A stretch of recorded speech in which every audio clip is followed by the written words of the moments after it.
Apakah benar adakah kita ini? Ya. Selagi kita merasakan diri kita ada, maka kita tidak akan bisa merasakan adanya Allah. Nah, untuk bisa kita merasakan adanya Allah, maka hilangkan perasaan kita bahwa kita ini ada. Maka هل أتى على الإنسان حين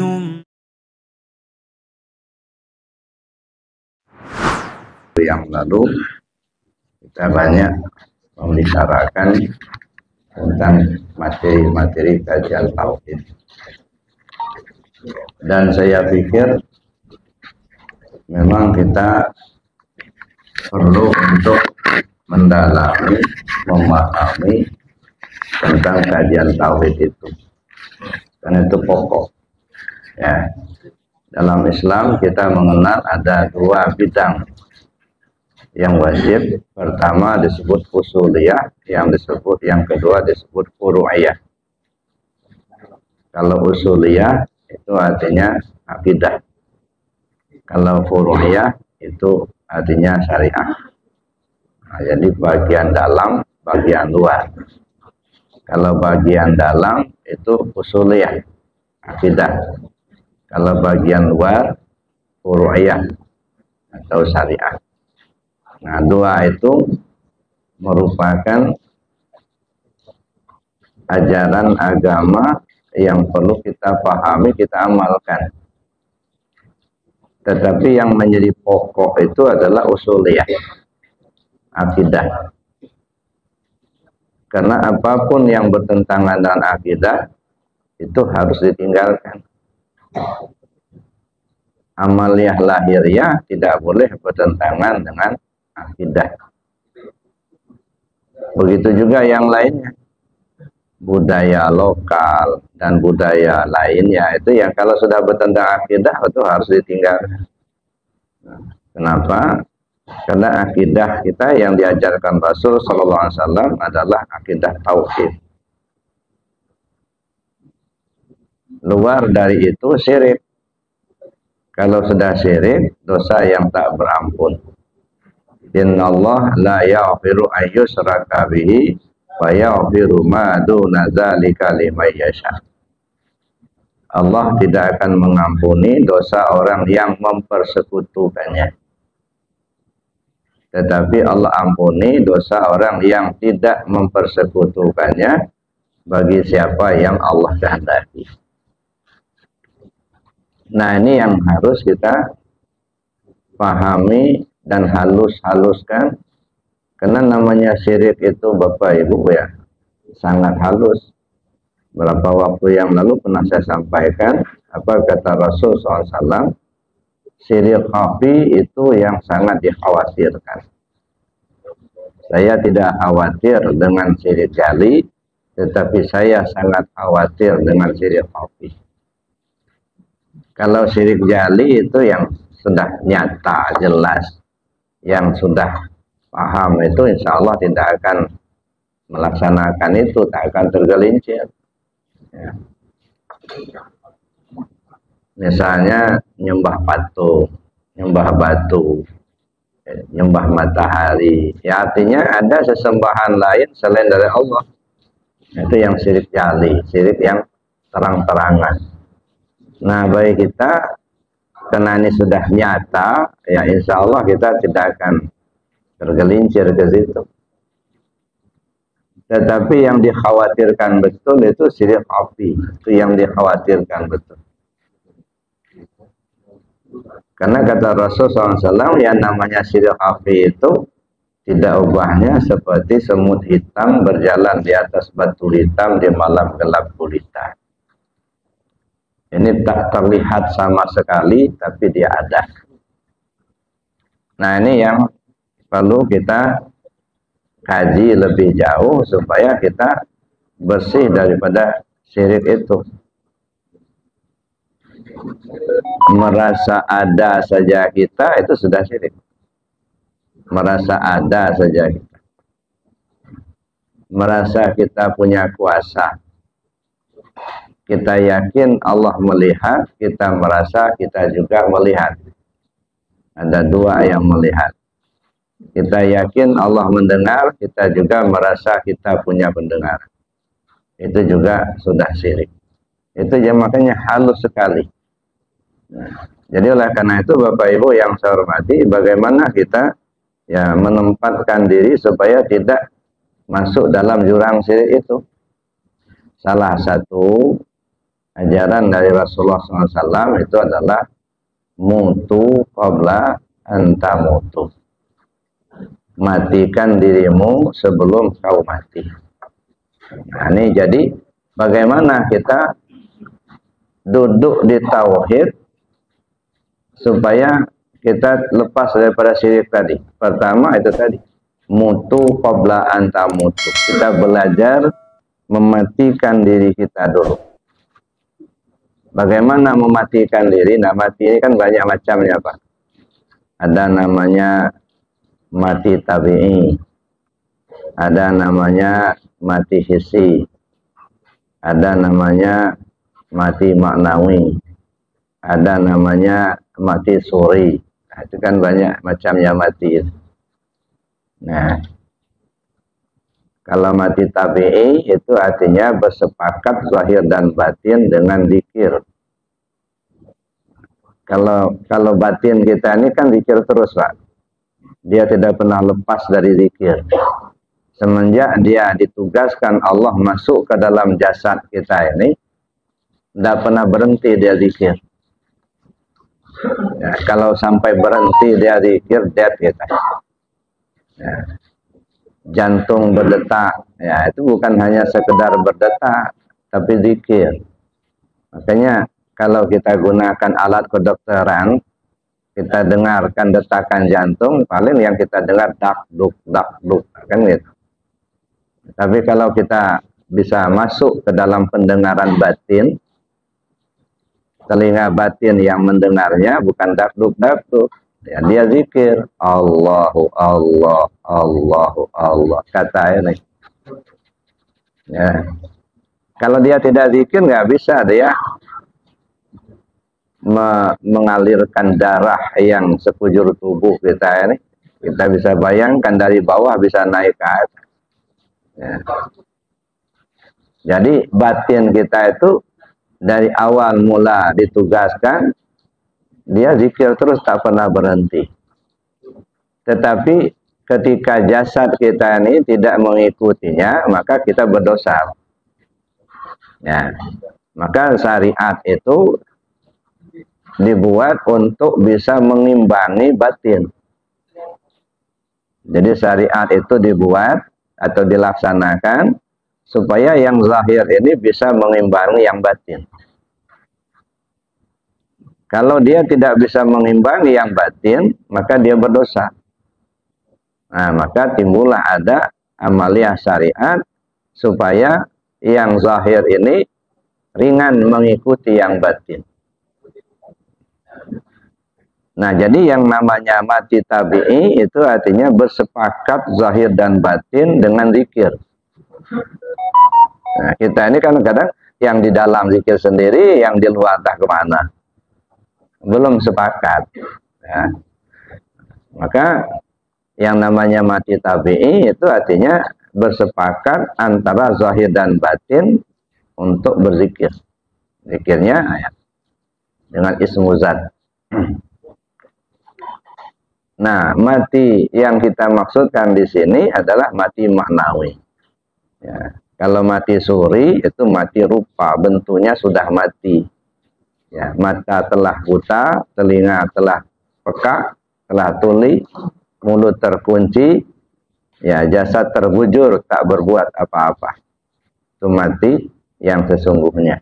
Ya, inna lillahi wa inna ilaihi raji'un. Tapi disebut mutu qabla anta mutu, matikan dirimu sebelum kau mati. Apa yang kita matikan? Pertama yang kita matikan keakuan diri. Ngaku-ngaku kita yang kuasa, ngaku kita yang punya, itu coba matikan dulu. Kita belajar untuk meniadakan diri kita. Maka belajar tasawuf itu ya belajar mengosongkan diri. Semakin kita kaji ilmu tasawuf itu semakin tak punya apa-apa, semakin kosong. Semakin kosong sebenarnya semakin berisi. Nah, kalau kita masih merasa punya, itu masih kosong gitu. Nah, belum berisi. Tapi ketika kita merasa tak punya apa-apa, ketika kita kosong, justru sebenarnya kita berisi. Nah, jadi belajar tasawuf itu belajar mengosongkan diri. Tak punya apa-apa.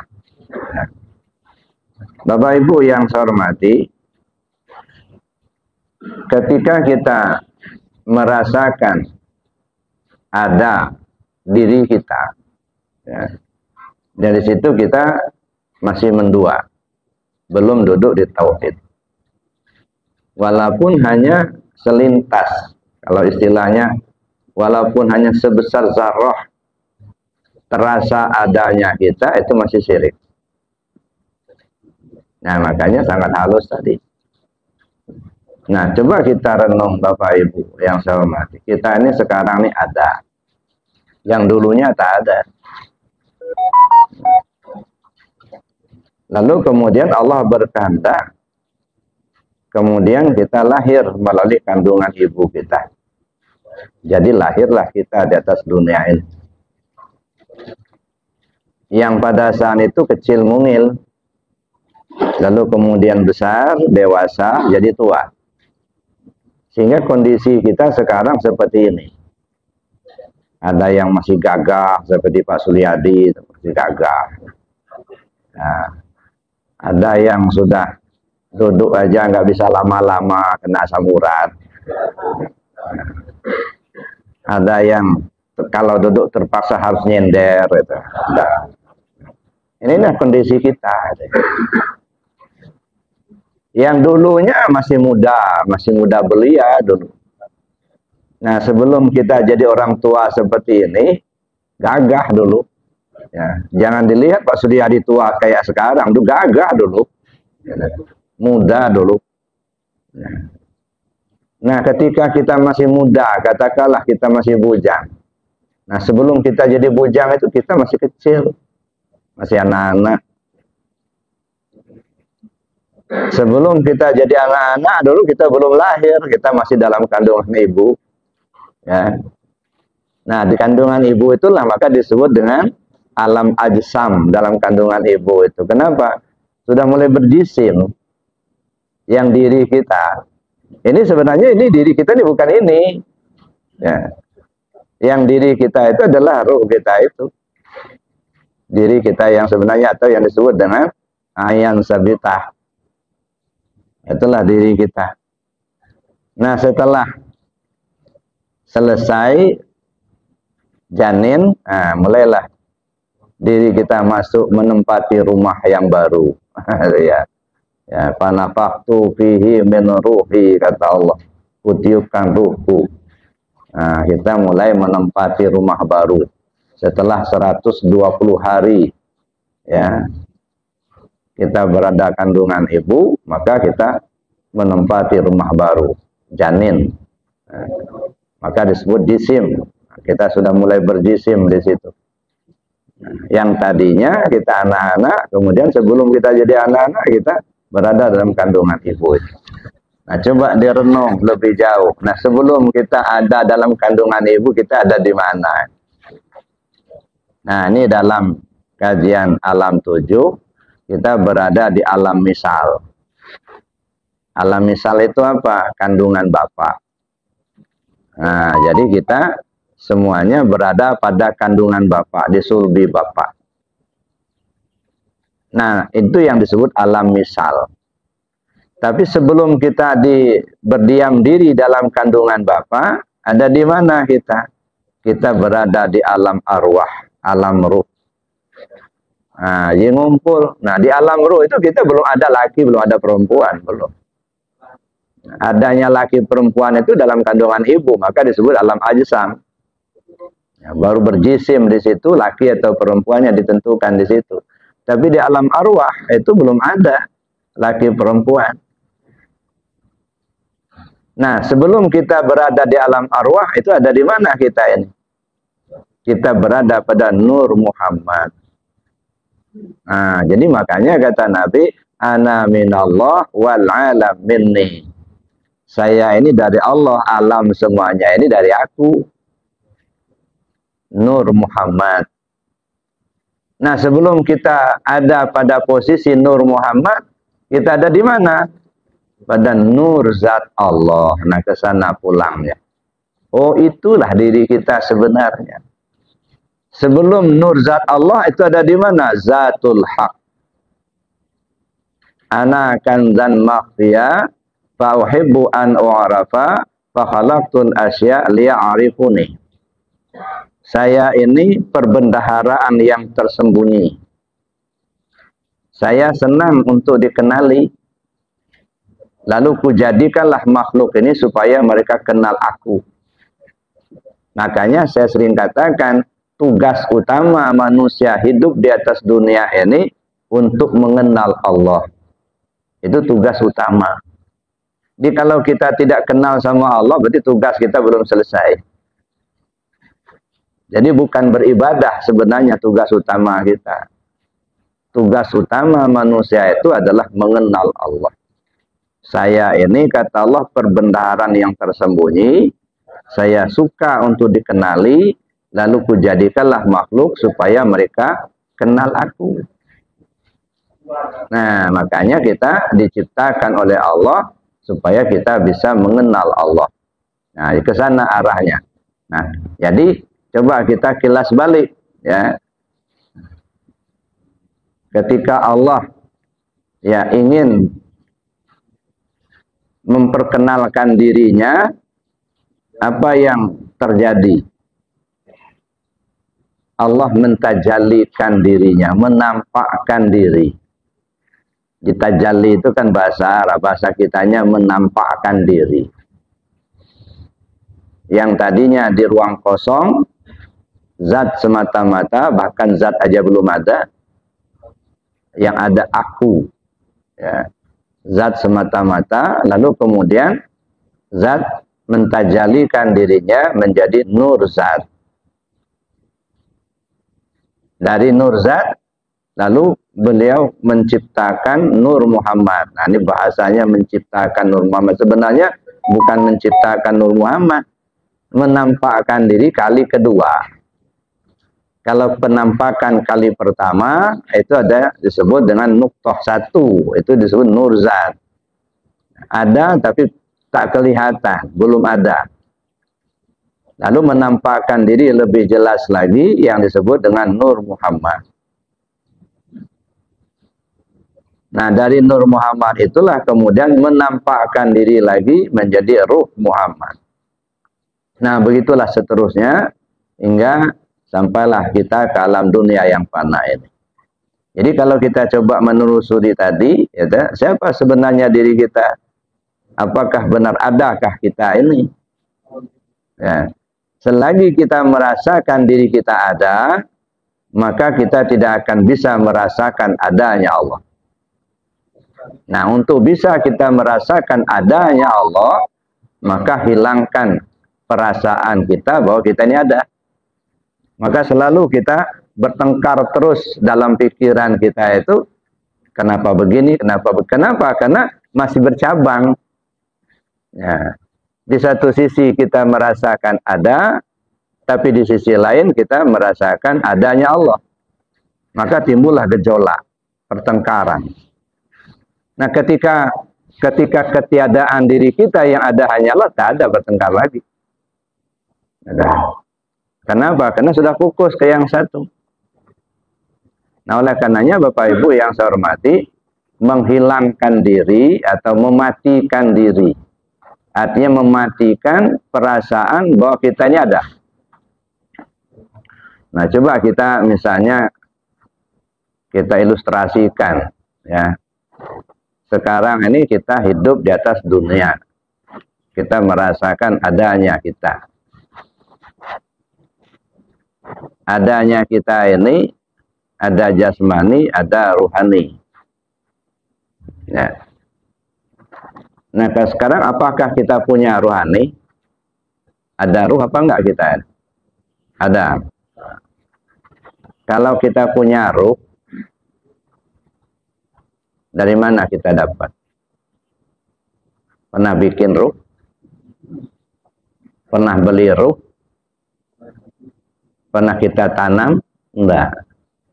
Kita tak pernah bikin, tak pernah beli. Kok ada? Apa enggak membohongin diri sendiri?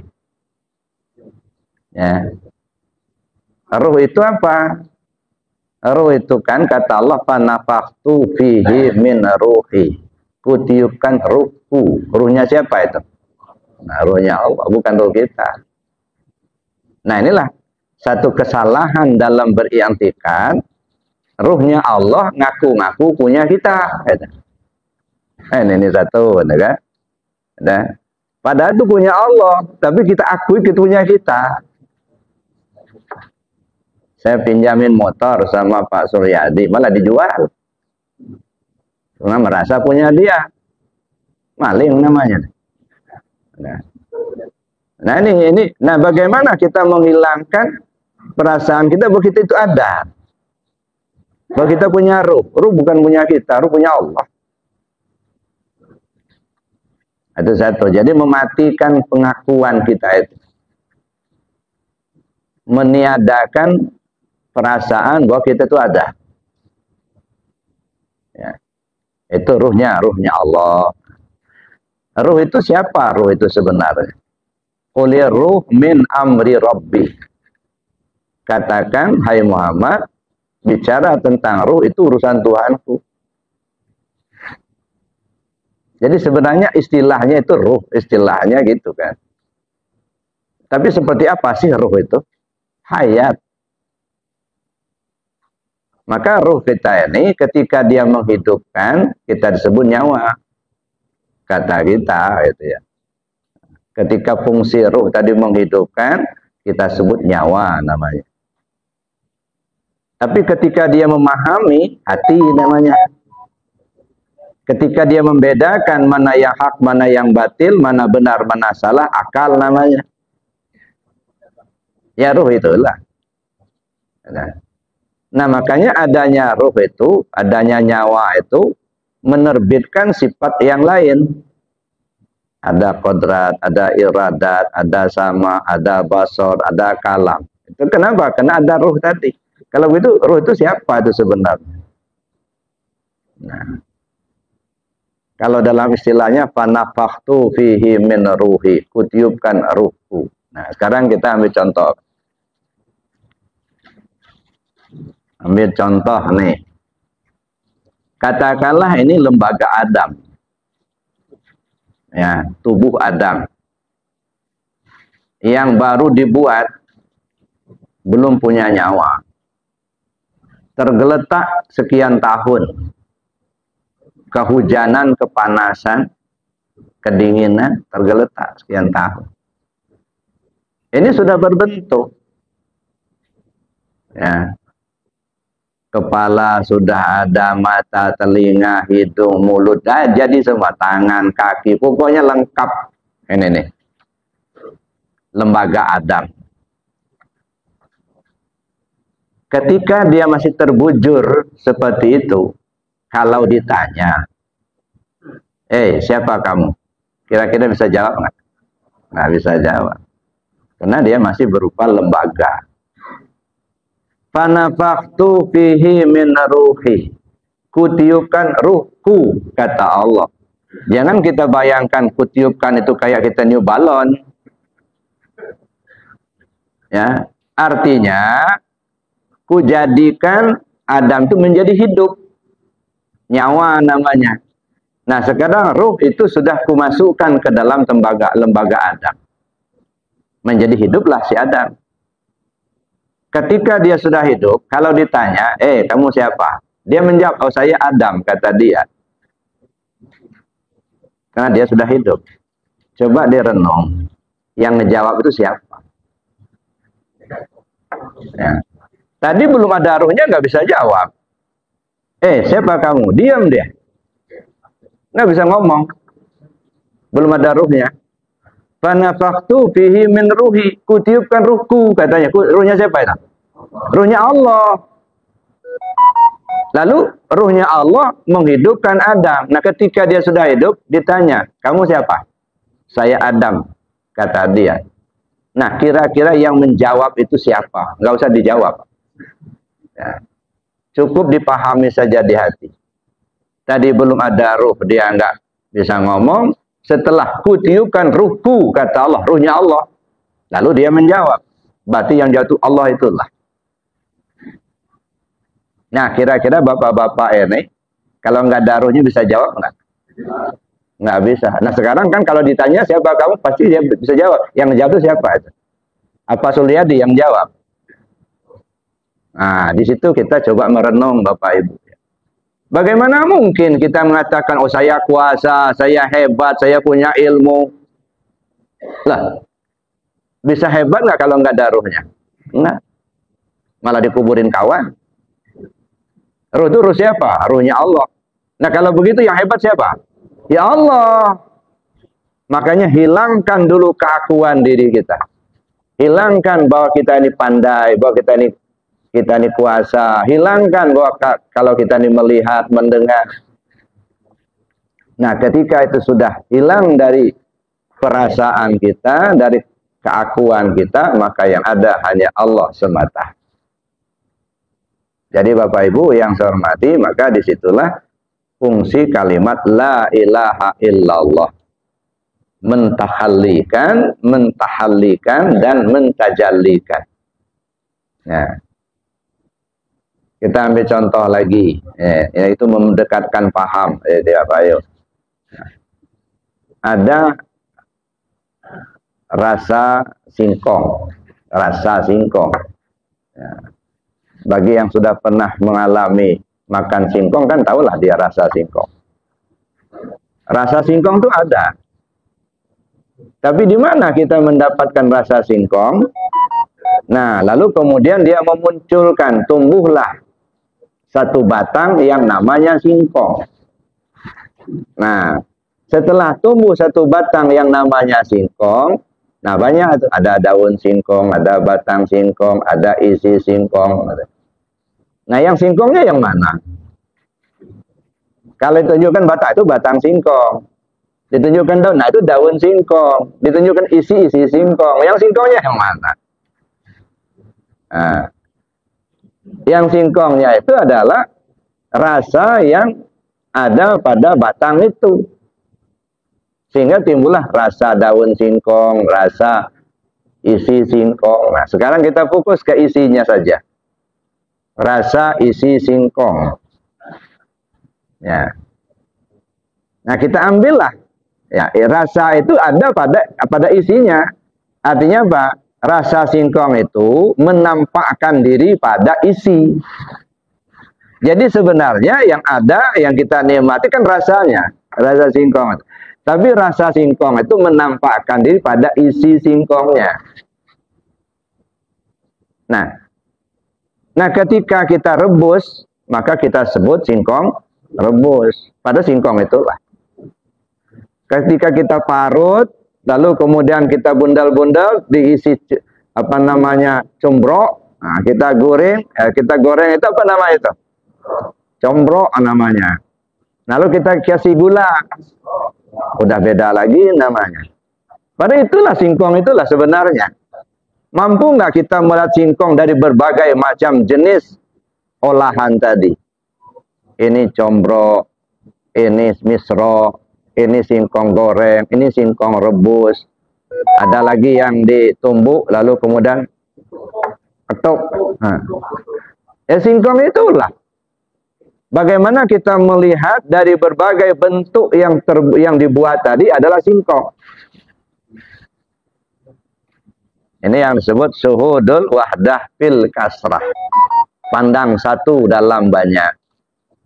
Ya, nah. Bagaimana kita melihat adanya Allah ada setiap yang kita pandang. Ada manusia, ada binatang, ada tumbuhan, ada batu, ada bumi, ada langit, ada bulan, ada bintang, matahari. Wah, banyak. Tapi dari sebanyak itu sebenarnya yang ada hanya Allah. Yang lain itu hanya merupakan penampakan saja. Nah, kita perkecil lagi, manusia. Nah, kita yang hadir ini sajalah. Nggak usah sedunia. Banyak. Ya. Walaupun kita ini banyak, tapi nggak ada satupun yang sama persis rupanya. Ya. Ada yang tinggi besar, ada yang kecil, ada yang pendek gemuk, ada yang tinggi kurus, ada yang kulit sawo matang, ada yang putih bersih, ada yang hitam legam. Apakah kita terpaku dengan bentuk-bentuk itu? Enggak. Itu hanya sekedar bentuk saja. Ada yang pisang, ada yang ketuk, ada yang misro, ada yang combro, ada yang singkong goreng, macam-macam lah. Apakah kita terpengaruh dengan bentuk-bentuk itu? Nah, disinilah kita tidak bisa melihat aslinya karena ditutupi oleh bentuk. Ini gelas. Kenapa kita katakan ini gelas? Karena dia berbentuk. Dari apa sebenarnya gelas ini? Dari kaca, belin. Gitu ya. Kaca itu dari mana asalnya? Damar. Mampukah kita melihat damar dari gelas ini? Tak kelihatan lagi. Kenapa tak kelihatan lagi? Karena sudah dihambat oleh bentuk. Nah, sekarang coba pecahkan gelas ini. Tidak berbentuk lagi. Maka yang kita lihat kaca saja. Nih, kain. Ya. Pasti orang akan melihat kain. Ini kain. Sekarang baju. Baju ini kain yang dijahit menjadi berbentuk baju, kan begitu? Nah, sekarang yang kita lihat bukan bajunya, kainnya. Naik setingkat. Ketika kita melihat kain, kain itu dari apa? Dari benang. Ya. Dari benang. Mampukah kita melihat benang ketika memandang kain? Satu. Naik yang kedua. Naikkan lagi. Dari benang itu asalnya dari mana? Kapas. Mampukah kita melihat kapas ketika memandang benang? Nah, di sini kita kadang-kadang ditutupi bentuk, Pak. Sehingga caci maki antara satu dengan yang lain, benci kepada yang lain, karena kita dihambat oleh bentuk. Ada. Mulailah membuli-buli, oh si A begini, si B begitu. Tapi kalau kita mampu melihat aslinya, nggak akan terjadi bully-membuli. Nggak ada caci maki, nggak. Nggak ada, oh itu suku Lampung, itu suku Sunda, itu suku Jawa, suku Palembang. Nggak ada. Itu mah kebetulan aja dia dilahirkan Allah di situ. Saya tidak pernah milih dulu mau lahir di Lampung, nggak. Siapa yang menentukan kita lahir di satu daerah? Allah sendiri. Siapa yang menentukan kita lahir dari kandungan seorang ibu? Allah sendiri yang menentukan. Kita nggak pernah milih, nggak. Nah, kita ini kadang-kadang dihambat oleh bentuk-bentuk itu, suku-suku itu. Nah, ini yang kadang-kadang kita lebih-lebihkan. Menyanjung-nyanjung yang sesungguhnya nggak ada. Sedangkan sesungguhnya yang ada kita hilangkan. Maka saya bilang dari awal tadi, akidah ya atau syariat, budaya, kalau sudah bertentangan akidah, tinggalkan. Karena itu akan merusak diri kita sendiri. Karena kita nggak mampu melihat yang aslinya. Pandang baju, kelihatan kain. Pandang kain, kelihatan benang. Pandang benang, kelihatan kapas.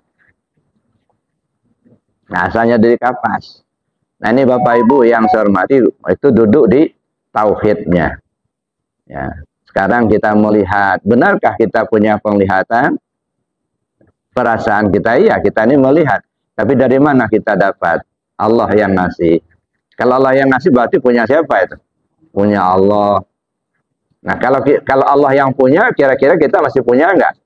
Enggak. Kita mendengar. Kata kita mendengar. Pakai apa kita mendengar? Pakai sama. Sama siapa itu? Samanya Allah. Berarti punya Allah. Jangan ngaku-ngaku kita punya. Kelemahan kita dalam berintikad, itu tadi saya katakan. Kita nggak punya, tapi ngaku punya. Dipinjamin serasa-rasa milik kita. dipinjamin, serasa-serasa milik, sombongnya bukan main. Padahal pinjaman. Nah, maka sekarang coba kembalikan. Wa anfiqu mimma razaqnakum min qabli an ya'tiya ahadakumul maut. Serahkan apa yang sudah Allah berikan padamu sebelum kematianmu datang. Nah, ini tugas, Pak. Nyerahkan. Wa anfiqu mimma razaqnakum min qabli an ya'tiya ahadakumul maut. Fayaqulu rabbi laula akhartani, kalau engkau tunda kematian itu, aku akan menjadi orang yang soleh. Ya. Oleh karena itu penyesalan. Ya, jadi artinya Bapak Ibu yang saya hormati, kalau ya kita usahakan sebelum kematian datang kita bereskan, kembalikan semuanya itu. Nah, sehingga kalau dalam bahasa tasawuf, la hayyun, la alimun, la samihun, la basirun, la qadirun, la muridun, la mutakallimun bilhaq illallah. Ya, jadi kembalikan semuanya kepada Allah. La ilaha illallah. Tidak ada Tuhan selain Allah. Mana yang Tuhan? Ya. Ya mungkin kalau kita coba untuk meringkas ya, nih jasad kita ini kadang-kadang kita anggap Tuhan, Pak. Bertuhan sama jasad kita sendiri. Ini nggak ada, maka tidak ada. Ya, la ilaha illallah, yang ada Allah. Maka disebutlah la ilallah itu takhalli. Takhalli itu pengosongan, alat untuk mengosongkan. Takhalli. Nah, setelah kita kosongkan, lalu tahalli, kita isi dengan sifat-sifat Allah. Ya. Hilangkan keakuan diri kita, hilangkan perasaan kita ada. Ya, setelah hilang, maka timbulkan adanya Allah. Nah, setelah kita paham, kita yakini adanya Allah, sedangkan kita sudah tak ada, maka pakai dah dalam kehidupan kita. Nah, maka saya katakan beberapa waktu yang lalu, tugas kita adalah sebagai khalifah Allah segala. Di khalifah Allah itu, kita manusia ini ditugaskan oleh Allah untuk menampilkan sifat-sifat Allah dalam hidup kita. Nah, jadi kita ini manusia ini sebagai apa nih? Alat peraganya Allah. Jadi memperagakan sifat-sifatnya. Ar-Rahman, pengasih. Nah, yang pengasih Allah. Ketika muncul kita ada sifat mengasih, suka memberi, suka menolong, sadarilah bahwa sifat itu adalah sifat Allah. Nah, sekarang kita lagi memakai sifat Allah itu. Timbul rasa sayang, yang penyayang itu Allah, bukan kita. Ketika muncul rasa sayang kepada semua makhluk Allah, ketahuilah bahwa kita sedang menampilkan sifat Allah. Nah, kalau banyak sifat Allah kita tampilkan dan kita sadari itu semua ada sifat Allah, lalu kemudian kira-kira yang berbuat siapa? Ya Allah itulah. Nah, jadi Bapak Ibu yang saya hormati, bagaimana kita mutu qabla anta mutu tadi, mematikan perasaan adanya kita untuk kita isbatkan adanya Allah. Kalimat la ilaha illallah. Bapak Ibu yang saya hormati, ya mungkin ini dulu materinya, mungkin kita kembangkan dalam diskusi, ada sekitar 10 menit lagi. Nah, sementara saya akhiri dulu. Assalamualaikum warahmatullahi wabarakatuh. Bapak Ibu boleh katakan tadi itu sudah ya sampai di luar lagi juga sudah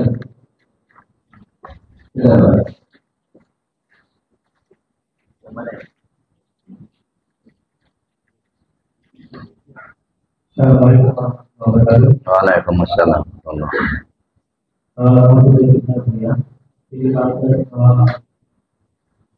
Ucapan balik masuk dengan kita bilang bahwa tidak ada balikan kepada Allah.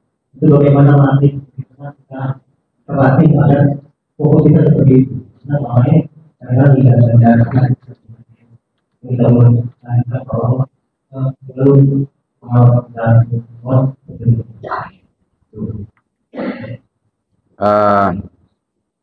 yang ditanyakan apa tadi? Jadi begini Bapak Ibu, kalau kita ingin mencari Allah susah Pak. Ya, sehingga ketimbulah kata Sayyidina Ali, ra'aitu rabbi bi rabbi, araftu rabbi bi rabbi. Saya kenal Tuhanku, kenal Tuhanku. Saya melihat Tuhanku bi aini rabbi, dengan mata Tuhanku.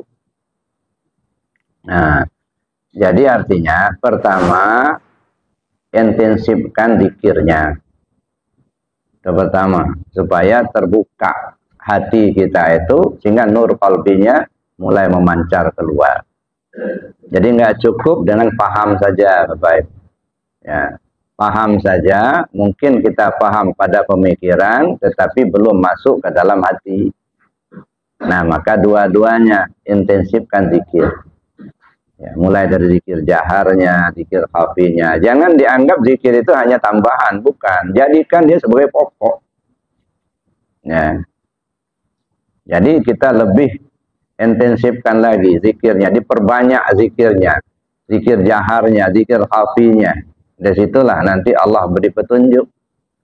Nah, sebab kalau kita mencari Tuhan tak akan ketemu, Pak. Tapi kalau Allah yang memperlihatkan dirinya kepada kita, tidak ada yang sulit. Nah, jadi mendekatlah kepada Allah, gitu ya. Dengan cara kita banyak melaksanakan zikir. Itu satu. Yang kedua, lalu kita coba untuk mengkaji, memahami. Itulah disebut ilmu ma'rifat. Memahami, ya, dan dengan pikiran kita. Dari pikiran kita itulah nanti akan muncul. Ya, allama bil qalam. Allah mengajar manusia ini pakai pena, pakai qalam. Qalam kan pena. Ya, Allah mengajar kita dengan pena. Mana penanya Allah? Nah, ini akal kita, ini penanya Allah. Qalam itu pikiran kita, Pak. Nah, sehingga Allah mentransfer iradatnya lewat pikiran kita. Nah, maka ketemulah, ya. Nah, kadang-kadang kita paham. Lalu kita, setelah kita paham, kena hatinya bersih, dia yakin. Nah, gitu. Maka terjadilah. Maka saya katakan, bertemu Allah itu apa? Jangan dipahami bertemu Allah kayak kita bertemu teman kita. Enggak. Bertemu Allah itu bertemu nur ma'rifat dengan nur iman. Bertemu paham dengan keyakinan. Karena Allah itu laisa kamitslihi syai'un, Pak. Tak berbentuk. Tidak dapat diumpamakan dengan sesuatu, tapi dia ada.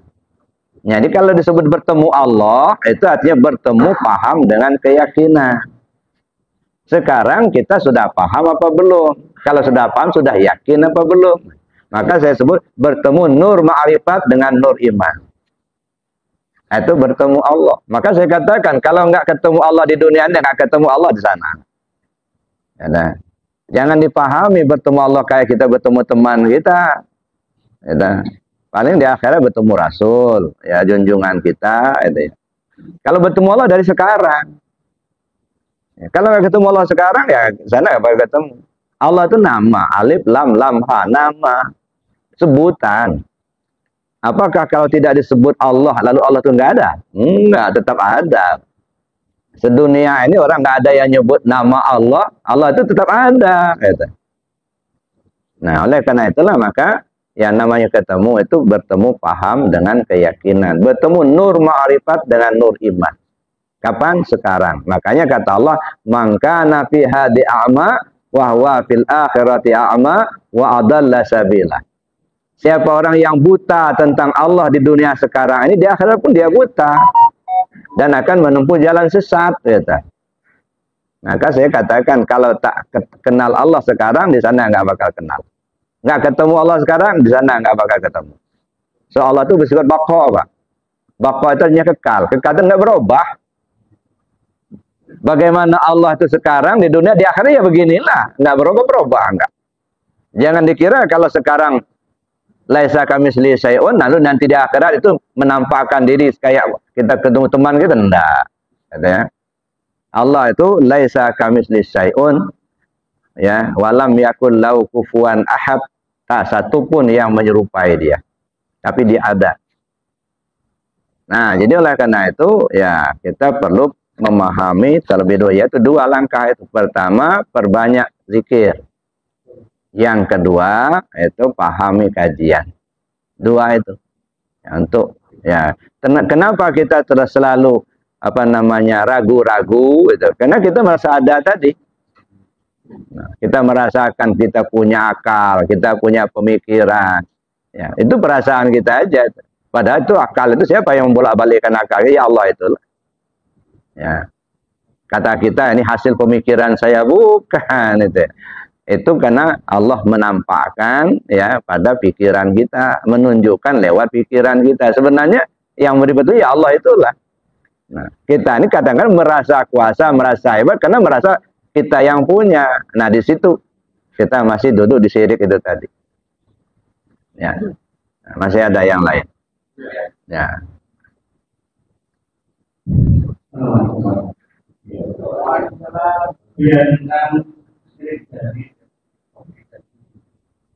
Ini efek daripada dua ini adalah ibadah neraka. Tahu saya.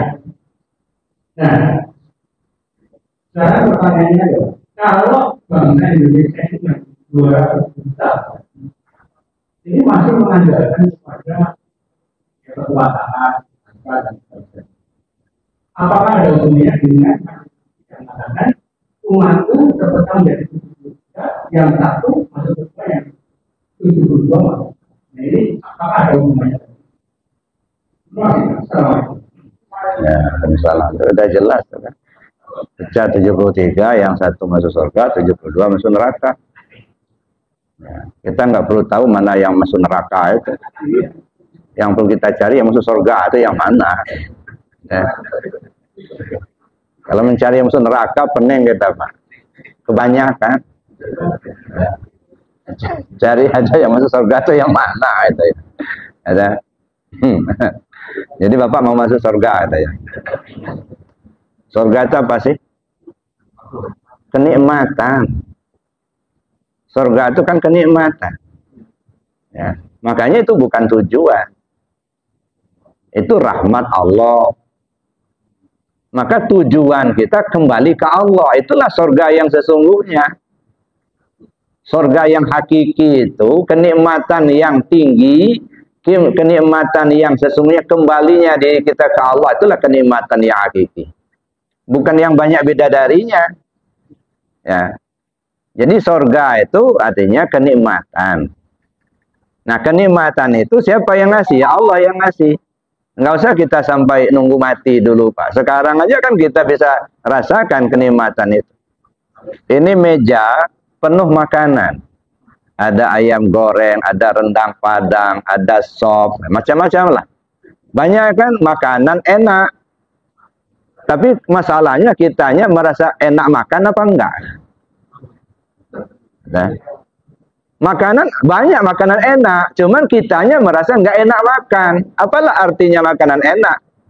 Kalau kita sendiri tidak merasa enak makan. Makanya lebih baik kita menyembelih ayam sakit asal kita sehat, Pak. Iya. Ayam sakit disembelih, kita sehat, habis dah. Ayam sehat kita sembelih, tapi kita sakit. Ada ngelihat aja enak kata. Makan sop Pak, enggak ada selera. Nah, itu kan. Jadi makanya surga itu kenikmatan. Makanya Allah yang ngasih.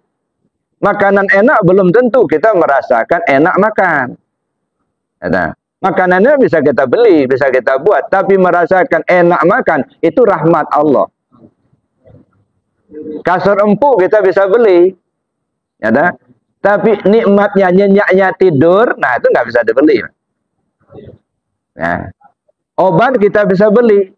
Tapi sehat nggak bisa dibeli. Nah, Allah yang ngasih. Maka sekarang dari sekarang aja sudah kita nikmati itu. Ya.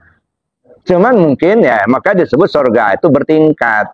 Ya, bertingkat itu bukan seperti kue lapis, berstrata.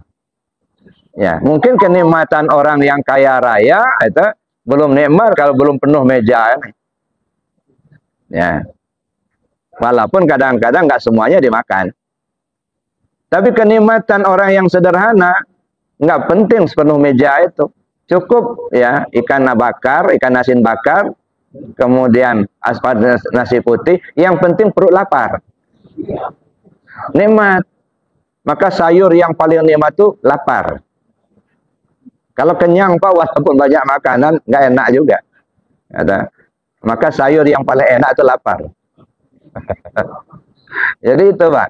Jadi surga itu kenikmatan. Kenikmatan itu pemberian Allah begitu. Maka yang diutamakan itu kembalinya diri kita kepada Allah. Itu yang penting. Nah jadi ya bagus pertanyaannya ya. Cuman jangan kejauhan Pak. Ya, jangan mikirin manusia banyak di dunia ini. Kebanyakan mikirin saja diri kita sendiri aja. Biar selesai gitu ya. Ya, kalau mikir orang lain nggak selesai-selesai gitu. Ya, jadi kita pening sendiri jadinya. Itu Allah yang berbuat kelakuan. Af'al Allah, ada yang dibuat oleh Allah maling, ada yang dibuat Allah bersedekah, ada yang dibuat oleh Allah macam-macam lah. Nah sekarang bagaimana kita duduk di tauhidnya Allah itu? Artinya kita pandang semua kelakuan itu bukan kelakuan hamba, tapi kelakuan Allah. Nah disitulah letaknya, yahdillah mayyasha wa yudillu mayyasha. Siapa yang akan disuruh Allah berzikir, siapa yang disuruh Allah benci sama zikir, Allah sendiri yang tentukan. Maka jangan heran kalau ada yang benci zikir. Memang itu skenario. Ya, biar yang ahli zikir itu tetap berzikir atau terpengaruh. Ujian, Pak. Jadi apa yang kita alami dalam dunia ini sebenarnya ujian. Ya, jadi ujian itu bukan hanya yang tidak menyenangkan, yang menyenangkan pun ujian. Ya, dikasih duit ujian juga, enggak dikasih duit ya ujian juga itu. Dikasih sehat ujian, dikasih sakit ya ujian. Cuman kita ini terasa sakitnya ketika enggak kita senangin gitu. Ya, sakit betul ketika enggak ada duit. Tapi enggak pernah orang mengatakan saya lagi diuji dan uang banyak, enggak.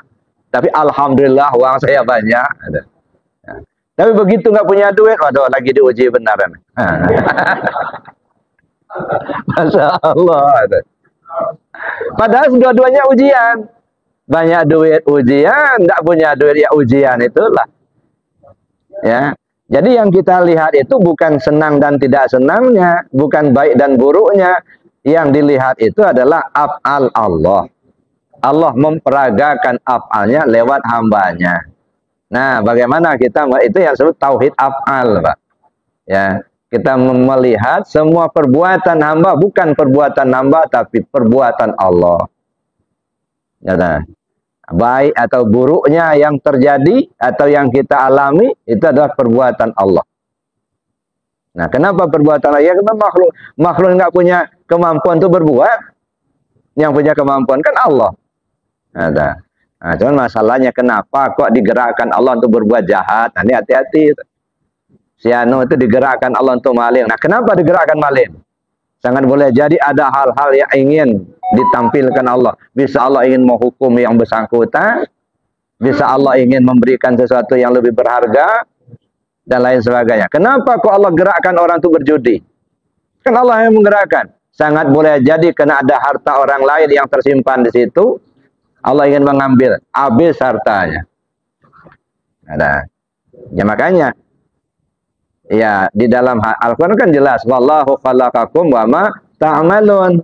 Allah yang menciptakan kamu dan apapun yang kamu lakukan. Ya, jadi bukan lagi perbuatan kita merasa kita yang berbuat. Nah, bagaimana kita merasakan itu bukan perbuatan kita, tapi Allah lah yang berbuat. Maka saya bilang tadi, nggak usah mikirkan kalau banyak orang, Pak. Sedunia ini, ya, ada yang 73 golongan, 72 masuk neraka, 1 masuk surga, gitu ya. Itu informasi yang kita terima, gitu.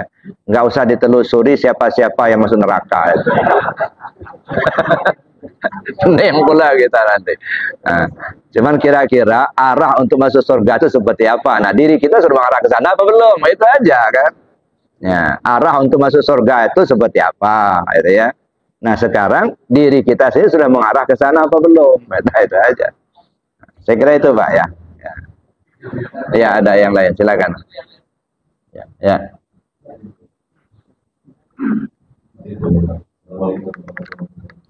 Waalaikumsalam. manusia itu bukan beribadah, tapi pengikut. Ya. Bagaimana dengan sifat dia bahwa juga dia punya. Ya. Waalaikumsalam. Nanti dilihat dalam buku tafsir, ya, antara lain, ya nggak usah jauh-jauh lah, tafsir Jalalain, tafsir Khazin, atau tafsir Al-Marawi. Wa ma khalaqtul jinna wal insa illa liya'buduni ay liya'rifuni. Jadi terjemahannya, tidaklah kujadikan jin dan manusia melainkan supaya mereka mengenal aku. Ya'buduni maksudnya ya'rifuni. Bukan ya'buduni itu menyembah aku. Liya'rifuni, mengenal aku. Maka timbullah istilah dalam ilmu tauhid, ya teh, la yasihul ibadah illa bima'rifatil ma'bud. Tidak sah ibadah tanpa mengenal siapa yang dia sembah. Ya. Benar secara hukum, tapi di dalamnya salah, ditolak. Nah, ini yang disyaratkan dalam sebuah cerita, yang dulu mungkin pernah diceritakan. Ada seseorang abid yang rajin betul ibadah lahiriahnya. Ya. Sampai-sampai sejadahnya dari batu sampai cekung. Ya, saking sering digunakan untuk ibadah. Tapi giliran dia mau mati, datang Israel. Israel coba tanyakan dulu sama Allah, kalau saya mati, surga tingkat berapa tempat saya? Langsung dijawab oleh Allah, tempatmu neraka tingkat 7. Nah, apa yang bisa kita ambil dari cerita itu? Rajin ibadah secara lahiriah, tetapi di dalamnya salah. Yang kamu lakukan ibadah karena mengejar surga aku. Kau kan kenal aku enggak? Berarti di dalamnya syirik, Pak. Ada. Benar secara hukum, tapi salah secara intikad. Nah, makanya diperlukan pertama kali itu liya'rifuni, mengenal aku. Nah, setelah kita mengenal, nah barulah disuruh kita beribadah. Ya, kata kita ibadah itu apa sih? Menyembah. Menyembah itu apa? Menyerah. Ya, jadi hamba. Kita ini kan kadang-kadang belum jadi hamba Allah nih. Belum beribadah. Beribadah itu menyatakan diri kita sebagai hamba. Kalau hamba itu nurut apa maunya Allah, bukan apanya maunya kita. Nah, kita ini kadang-kadang masih upahan sama Tuhan. Baru tunggang-tunggi salat 2 rakaat sudah minta pahala, minta upah. Apa sudah jadi hamba itu? Belum, masih upahan. Nah, jadi karena itu Bapak Ibu, yang namanya beribadah itu artinya menghambakan diri kepada Allah. Nah, kalau sudah menghambakan diri kepada Allah, karena dia sudah kenal sama Allah itu, nggak mau dia menyerahkan kalau dia nggak kenal. Nah, maka diutamakan pengenalan dulu, ya. Jadi mengenal Allah itu dulu. Nah, kenal yang kita kenal itu tentu bertahap, ya.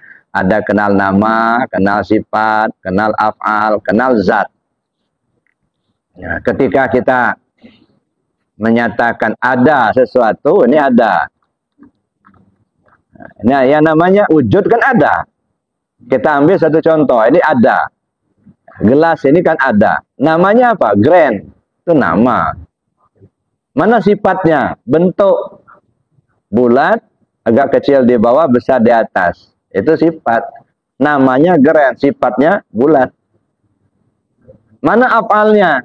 Af'al itu perbuatan. Perbuatan meninggalkan bekas. Apa itu? Gelas. Ini af'alnya. Jadi namanya asma'nya grand, sifatnya bulat, af'alnya gelas. Mana zatnya? Air. Itu zatnya grand. Jadi kalau saya katakan, tolong ambil grand, itu berarti ngambil air, Pak. Nggak ada artinya kalau saya minta sama Pak Suryadi, tolong Pak, ambilkan grand. Lalu Bapak datang bawa kertas selebar 2 jari, ada tulisan grand. Ini grandnya, ya. Nggak itu yang kita maksud. Yang dimaksud grand itu airnya ini. Jadi sesuatu yang ada wujud, itu ada 4 itulah. Ada zat, ada sifat, ada asma, ada af'al. Zatnya mana? Air. Ya, sifatnya mana? Bulat. Af'alnya mana? Gelas. Namanya mana? Grand. Nah, begitulah dengan kita. Allah itu bersifat wujud. wujudnya Allah ada zat, sifat, asma dan af'al. Ada enggak sama kita? Wa fi anfusikum afala tubsirun. Dalam dirimu kenapa kau tak lihat? Aku ada di dirimu, kenapa kau enggak tahu? Makanya beberapa waktu yang lalu saya katakan ada pemahaman ma'rifat dari talqin mayat, saya bilang. Ya, ada mayat sudah dikubur di tanah. Sudah selesai. Duduklah seorang ustaz, lalu dia mengatakan, "Wahai fulan bin fulan, kalau datang dua orang malaikat kepadamu, janganlah engkau takut karena mereka juga hamba Allah. Mereka adalah mungkar dan nakir.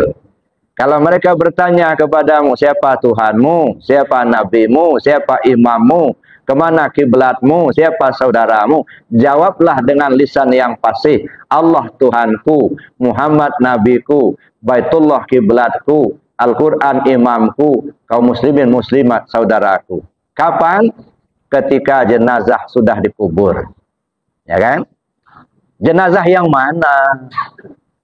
Yang dikubur itu jasad. Jasad yang mati. Mana kuburan? Nah, ini kuburan. Ini jasad ini kuburan ini. Inilah kuburan yang berjalan dah ini. Sedang dikubur sekarang, diri kita terkubur di sini. Nah, sedang dikubur sekarang, coba kau tanya kepada dirimu yang terkubur itu. Siapa Tuhanmu? Jawab dengan lisan yang fasih, dengan keyakinan yang benar. Dengan ilmu yang benar, keyakinan yang benar. Jawab dengan lisan yang fasih.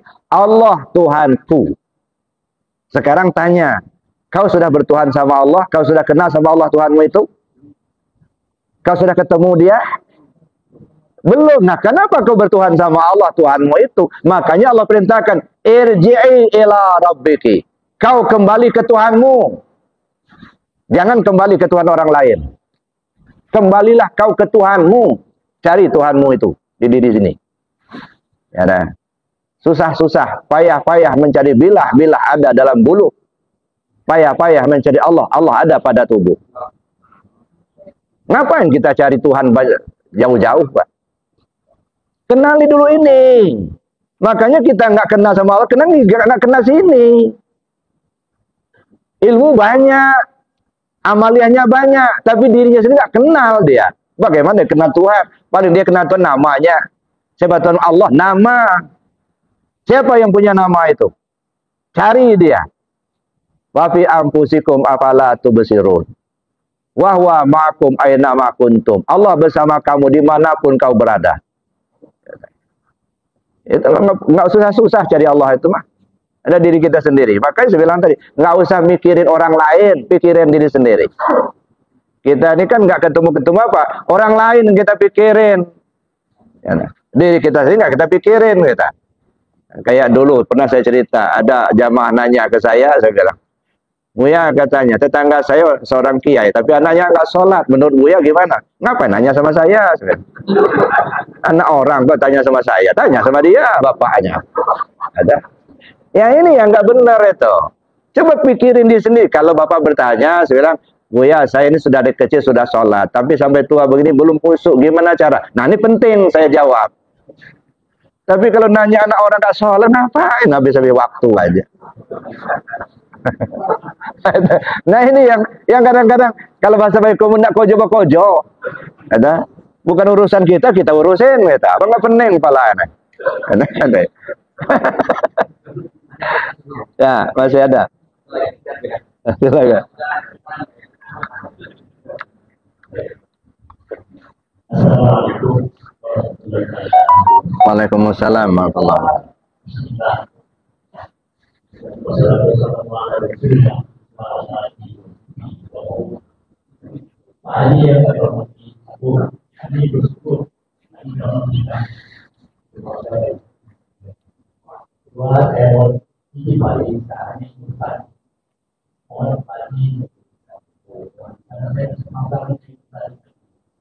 Yang saya tanyakan ini awal sekali Pak.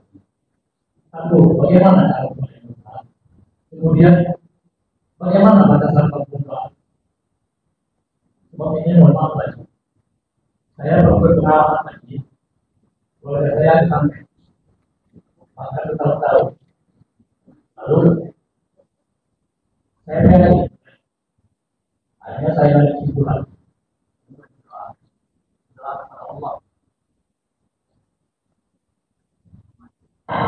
Saya boleh berdoa kepada Allah, tetapi saya mengabadi, saya bukan dari pesantren, saya bukan dari agama, saya tetap orang biasa.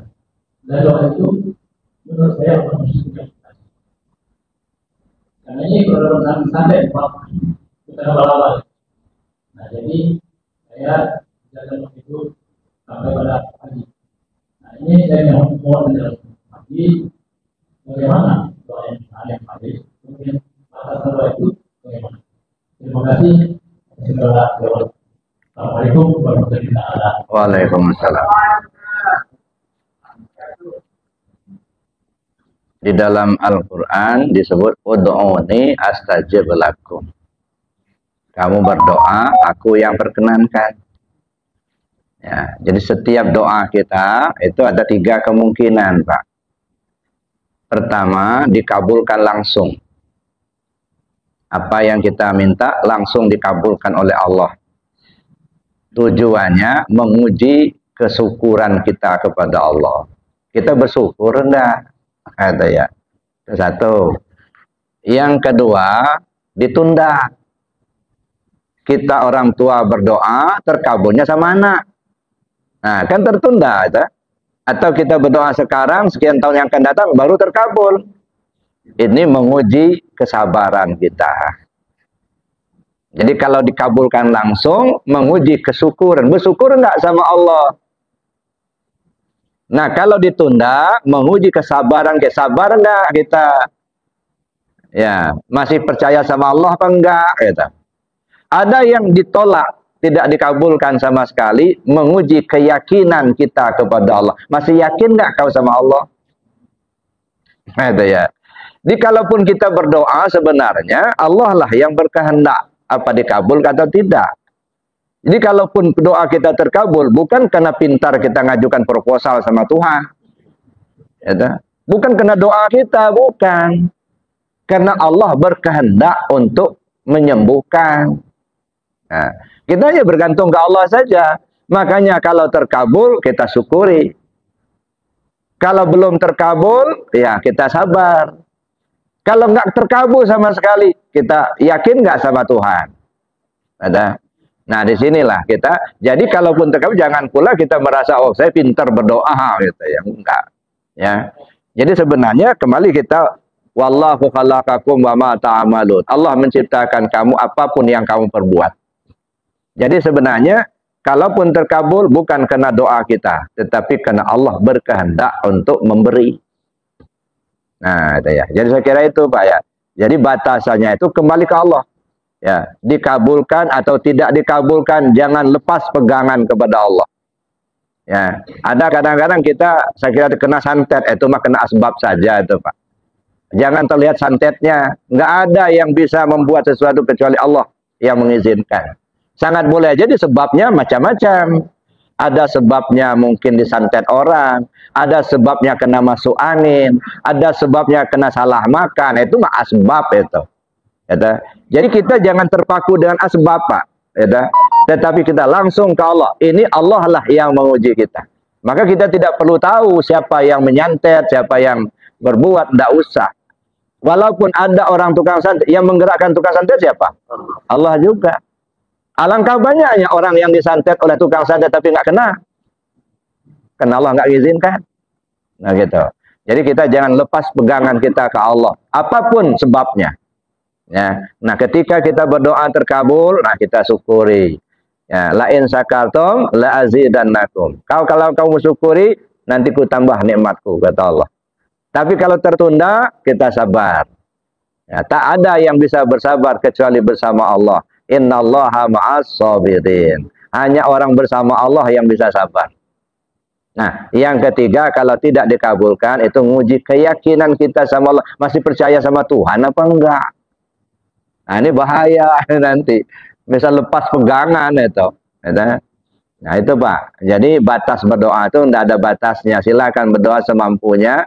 Tapi cara-cara berdoa itu kan minta. Ya. Ud'uni astajib lakum, mintalah padaku, aku perkenankan. Cuman masalahnya ada orang minta mekik-mekik di pinggir jalan, Pak. Ya nggak dikasih lah. Kalau minta datanglah ke rumahnya. Ya, ngomong yang bagus gitu ya. Ya. Ya, so makanya ada hamdalah dulu, kemudian sholawat, kan gitu kan. Datang ke rumahnya. Mana rumahnya? Qalbul mu'minin baitullah. Itu, hati orang mukmin itu baitullah. Datanglah ke rumahnya. Kita ini kan nggak terkabul, kenapa? Mekik di pinggir jalan. Nggak datang ke rumahnya. Coba datang ke rumahnya. Pasti dikasih. Allah itu Maha Pengasih kok. Ya dah, apapun diminta hamba dikasih sama Allah. Ya dah. Nah, cuman itu kita datanglah ke rumahnya, gitu ya. Karena itu Allah Maha Bijaksana. Gitu. Itu Pak. Jadi kalaupun tidak terkabul, misalnya bukan kena doa Bapak nggak makbul, Allah belum mengizinkan. Ya, nah, sabar aja. Nah, tinggal kita perteguh keyakinan kita ke Allah, itu aja. Nah, cukup. Nah, alhamdulillah. Baik Bapak Ibu, mari kita akhiri dengan doa dan kafarat majelis. Bismillahirrahmanirrahim. Allahumma inni astaudi'uka ma 'allamtani wardu'u ilayya 'inda hajati wala tansani ya rabbal alamin. Subhanakallahumma wa bihamdika asyhadu an la ilaha illa anta astaghfiruka wa atubu ilaik. Assalamualaikum warahmatullahi wabarakatuh. هل أتى على الإنسان حين